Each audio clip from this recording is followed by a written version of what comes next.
ingai ngandakui malolo Isa koroi bakala lama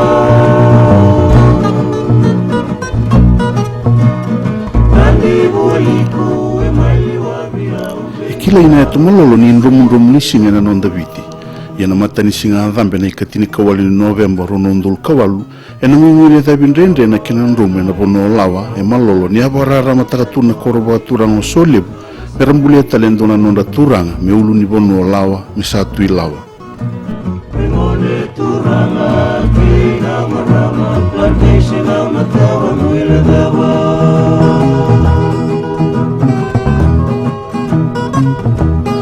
Kila namataka kita ikanua Yanu turanga meusaraba Moro kusulemu ke yaro taleman Rau mula nungguyamu turanga Nabuno wa turanga lawa ili mataudo kana kena busa Kawana kena koro Ngo so lebu, wayaro, yanuia, keitabua E senga wala ngani kile eviti na pono lawa E kila uburabura ni nganga ndeni sarvanua Dauda butitu mea tu mamanudha Vioro sanga bulu todo kana kena yanuenu E libunga na veira na vea yanuenu Ngo sa tukina na vea watela rongo Sa iburi tuni labo kena kalunga tabira lueni pono lawa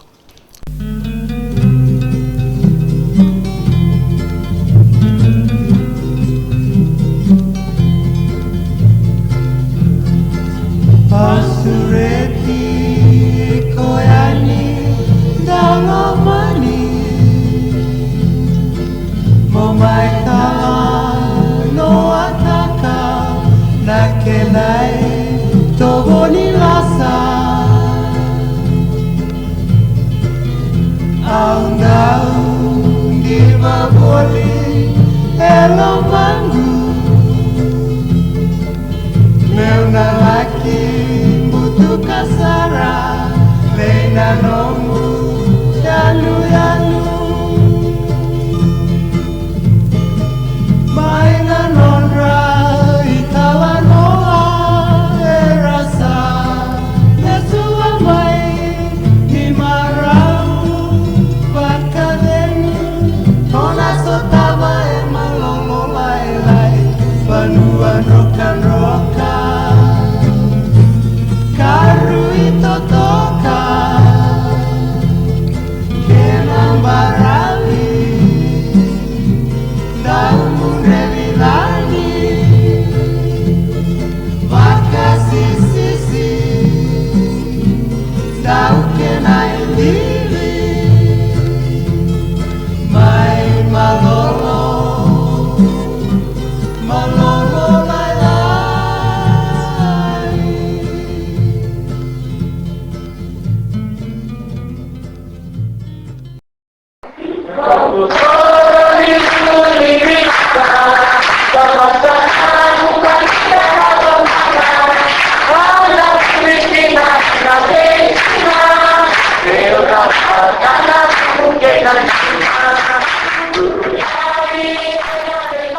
Endona pono e pakandina taikina na kalunga tungur na nonda korni buli ni pono.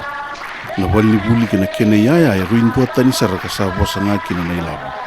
Wana kalunga te nonda ikaukuya ni na kaibei pono lilibu era lembutu ki malolo. Isa utu na pono e senga ni kena imbale walenga na katua ni waini ngoli kena poka lewe ni buwa ningele sena libu ni ilabu e rawati. Isa utu ni pono e ndau kuni saranga ilu e na iboa rauni alo ni leo ni pono. Kuni na ndua bata na bilo mani kina daga bata sa kena imbali sa sautu ndina tiko na bonua na kena mana enga itarai na leo ni bonua na ndela ni bonua kena ingoli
Laka wasau turanga mengundike vira na matangali turanga matangali mo yang usandike via dewa machangela va mavigu veni va matangali na matangali sau turanga matulai kova machange tikinele nandare matunge veru na matangali turanga esana tuila wakwa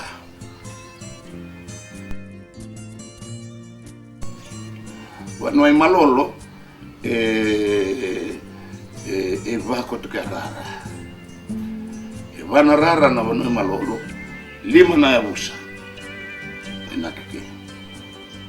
Lia na ke atui na ke matangali tinkaviwa. Noi na matangali na wanoi malolo. Kona rara to titema taisoleu taravia iaro ia noia i tavua. Re naki na mbati ni vanua, re naki na ngone dau, e naki na mata i sau. E ngwada vitu na vanua, e naki kote na vanua i lawa. Ke tui na momo na tui lawa.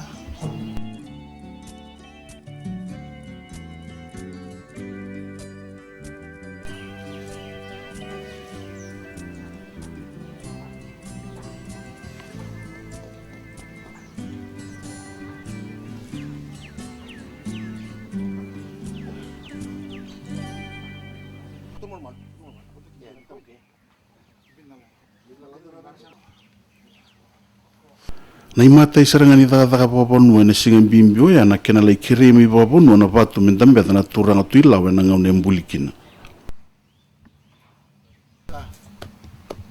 Mo koto iwere lebu na tambali lawa. Ina vanua na ngusuni vanua ilawa. Singa ni kuwa e vado rikoto ke na zaka mana. Na zaka ndimi vavauta kina koto ke na vanua ilawa. Na vatu ni vimbuli. Mesoli na ngolala ibuaru na yaluve. Kia tambue mela kote murumata. Adele koto ke tukutuk nga dhambe. Yebu yendra wila wakatu. Yo, talia. Ndugulo na.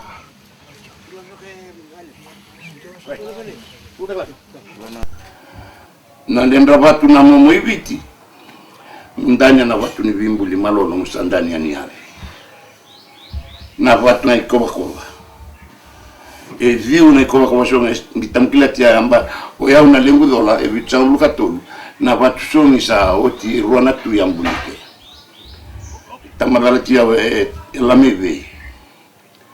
Ke elami Tanganyika iyo na lami Tanganyika, ma elami na roko yawe na lami na roko yawe. Kila tianga ngele ilami mena bachongi na rara makawa. So le makawa rangele ilabi tiama na kisoleu menge mbulike ni karwani tu imekovaria oratu Filipe na mbola ne matai.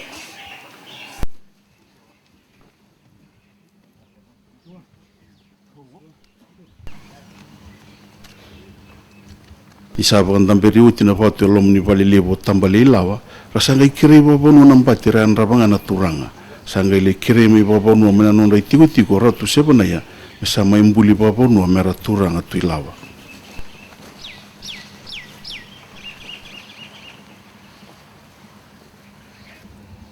Ina lebu dela dia bulebu. Ina lotu.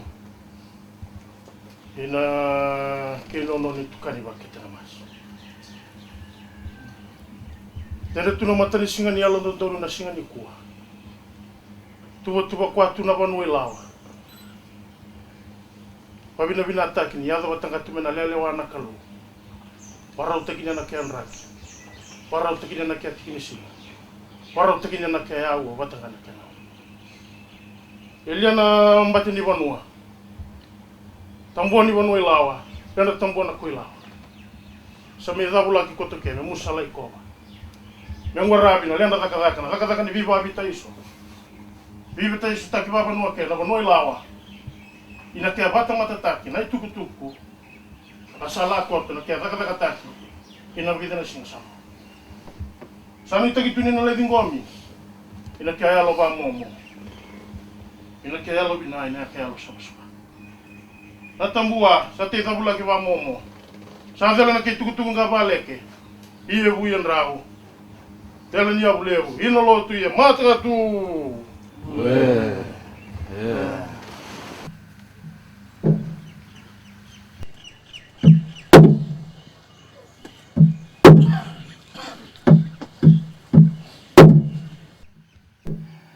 Ndakina wangana biloni angona. Biloni angona sa soli.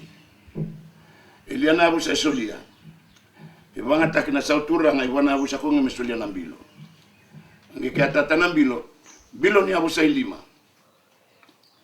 Isa keili liu gosale wa mo maroro ya merakontani.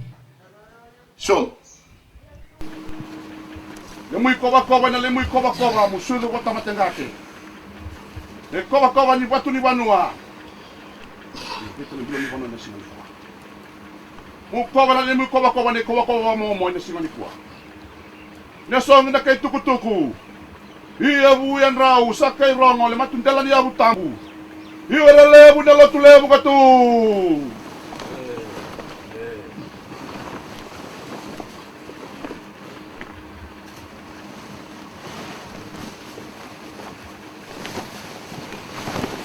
Sonde natambua. Natambua ni Abu Sailima ni Vanua Ilawa. Doni tuna kainaki mana? Nina.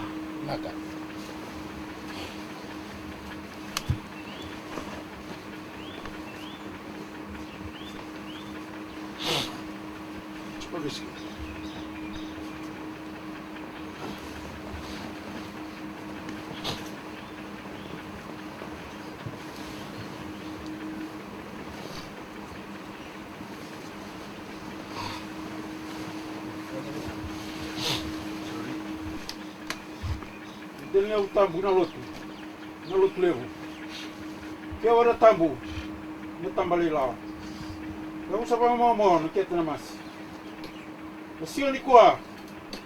Padang dada kele na mata ni singa ni alo dodonu. Na mata ni singa choba. Sadel dada ko tena wono ilawa. Samela kutia ko toke leo na tambua. Sanya ko na tambua ni wono ilawa kia abusa ba momo. Tambua ni bimbuli. Tambuli kena momo. Momo na tilawa.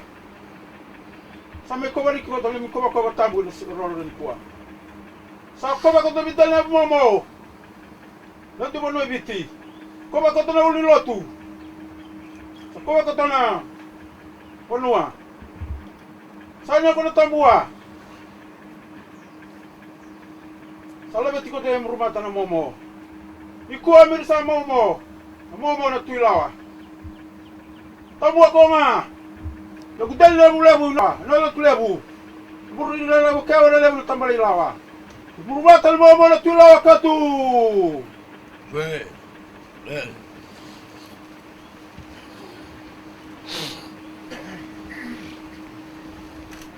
Mana? Indina. Naka.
tambona.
Ke mata tune ko na mo.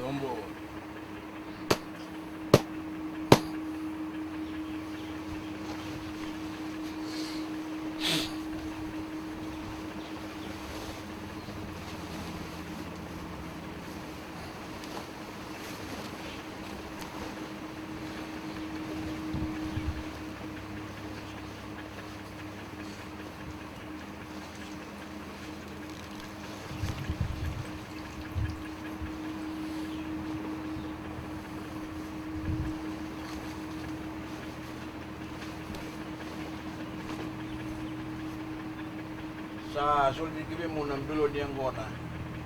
Ito ilawa. Inayabusay 5. Inabanuay malolo. Musom.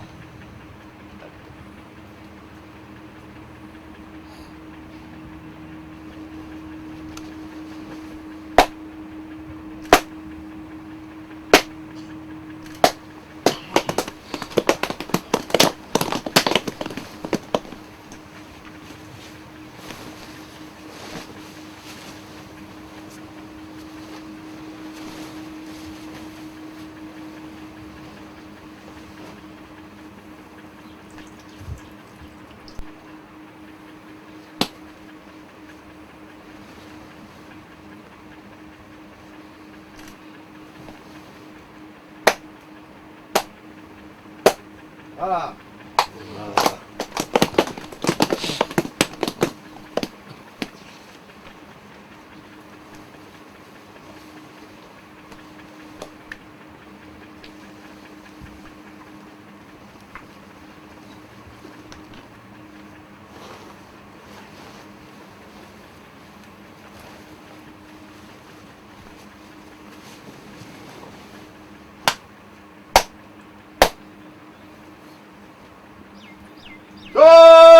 Ke mata wala tune ko na mo.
Nalo tulebu ya mata na momo na tuilawa.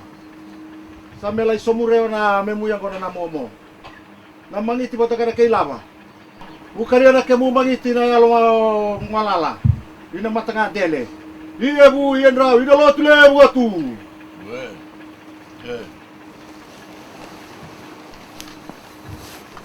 Sombe na daka ni Vanua. Daka ni abusay 5 ni Lendu Vanua ramba ilawa. Mana? Dina. Nawali.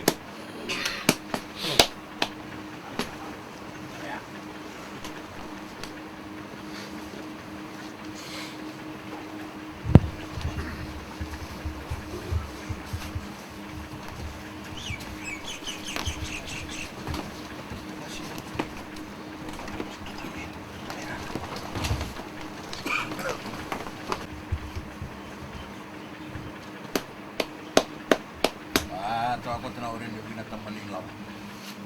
Arewa nikta bisa ngorang rewa. Kaya nga una bina ko mesalya na tata. Tani banua na urilewi na kurwaru na momo na kwaliw na sinanunga. Wangalu yan yung kawakawang bumarita kinakato na nakatapin na singin kuwa. Inano mo tu? Naka. Yang wala na Silaw.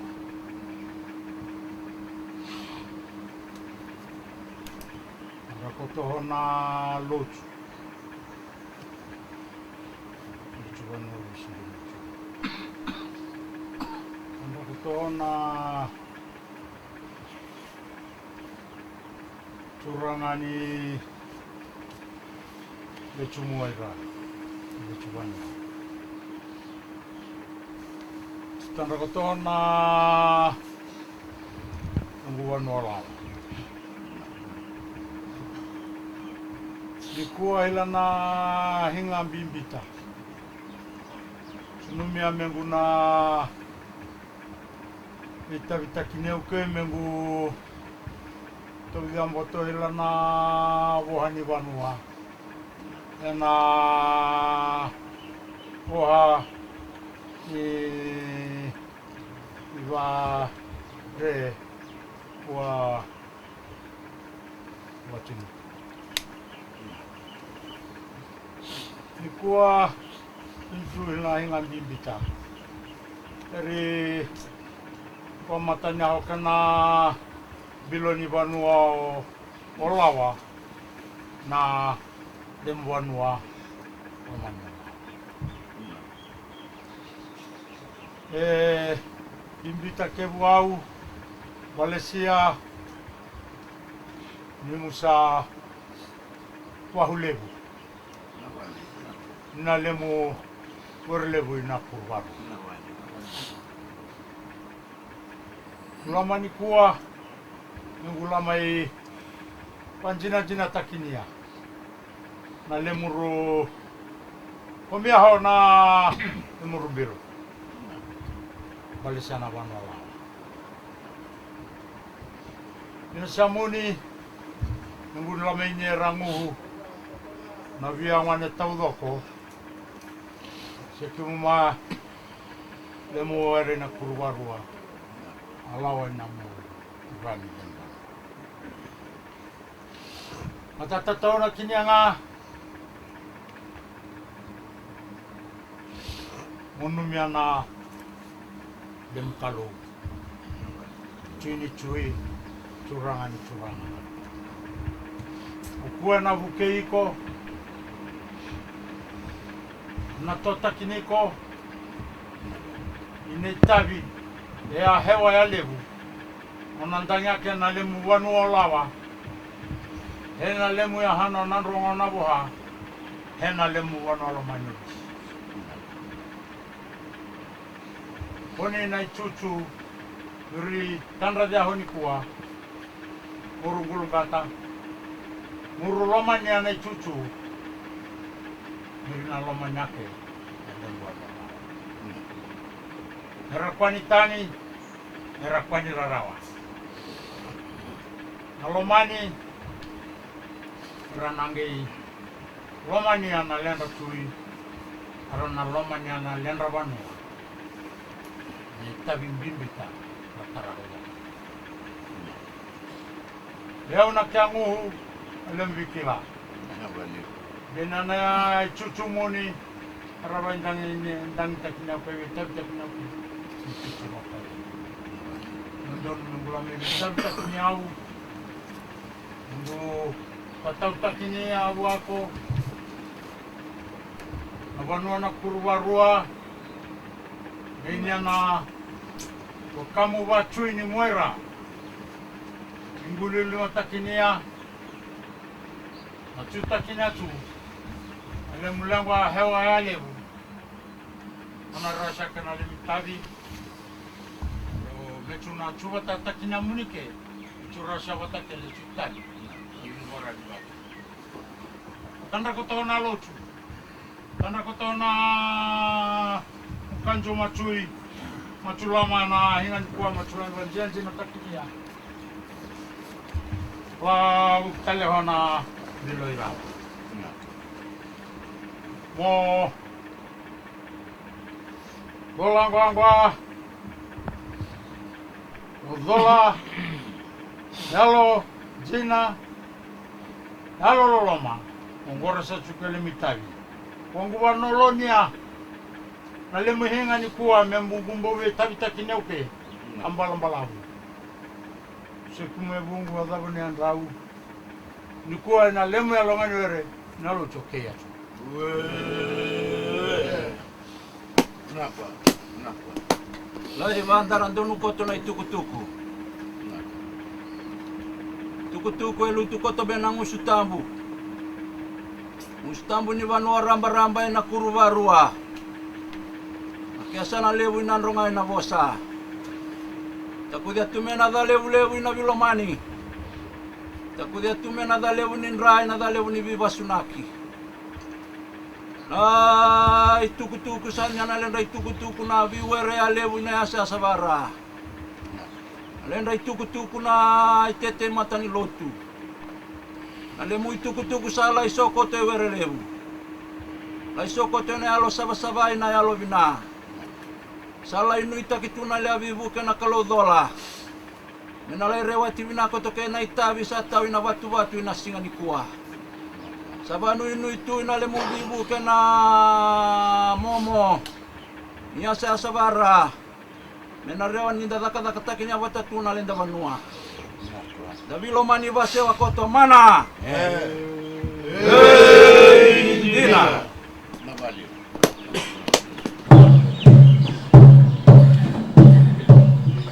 Irsambulu tu babonu na turanga tuilawa sangai mue ni lako ba turanga merelai ba tambu ibalo.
Salangundon ka sasava Kita kaputati na isauki na kru. Udinanda uwarau tu moni burrata. Na lundina, kina lolong. Tapi kakek de sampaleta. Na lewani banun, ibet banun. Kalau kita kaputati na isauki na kru. Udinanda mo ta nga moni mulia, ibo puri kisu karisto. Nang dito, nang dibawa, nang matar tamad, nang mata di nang dito. Kalau kita kaputati na isauki na kru. Isa tadi ke munina kalau kena itu di tiongko. Asal kita orang mereka muni, kena suria dalam muni pula. Ada di tadi kena, ada di monongo. Kalau kasar tadi ke muni kena kalau. Kalau saya letakkan tadi, misal dia tidak.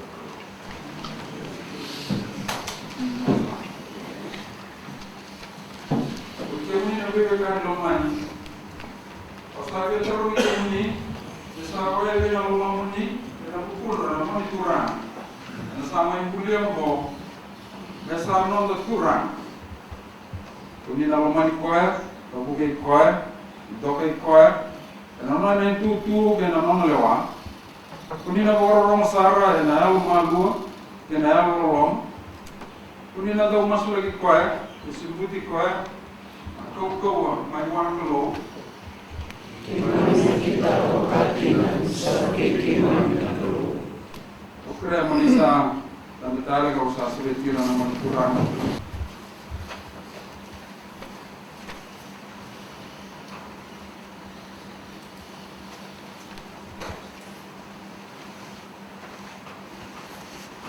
Nada ni kalau kau temanda, kena lubena kena alo tambu.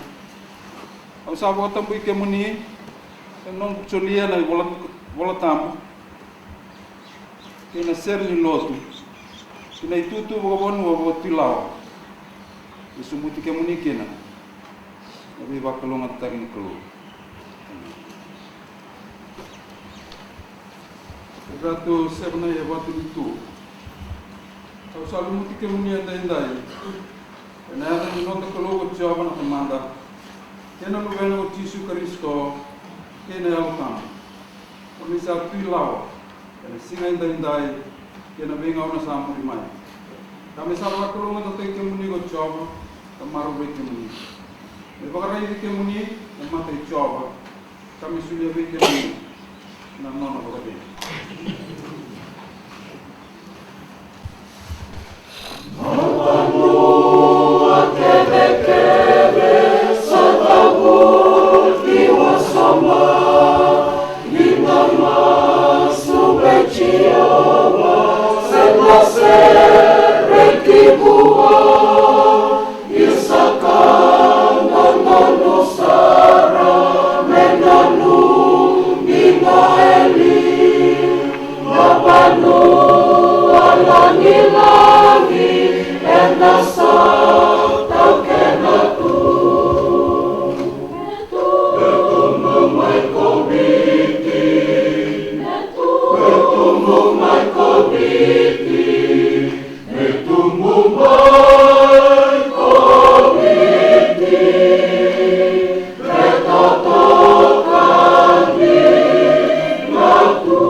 tena masilangi-langi na ya busalawa erana namake.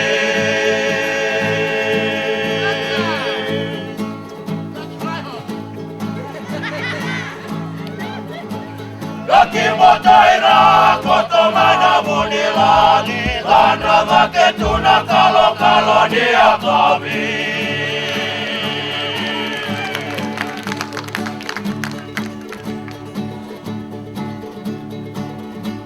Ratu semana iwa tuni mulai nasingai na samai mola tunamua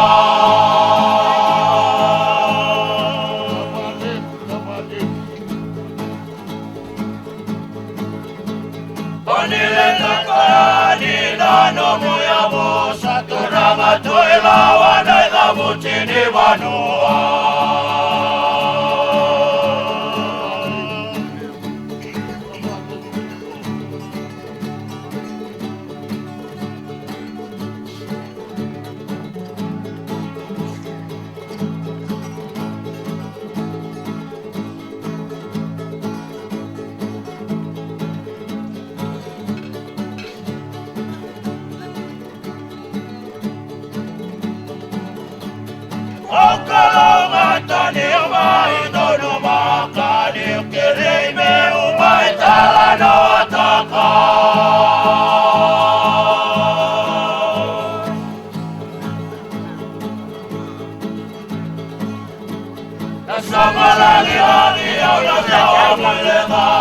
Salamat rakyat tuna milok keirawa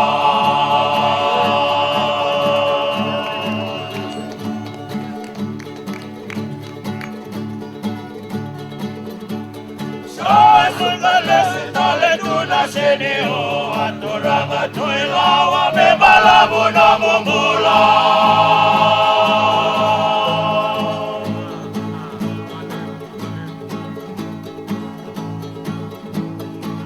Tamani mono tina nano gubanu Nailolo malebu veicho tamedruma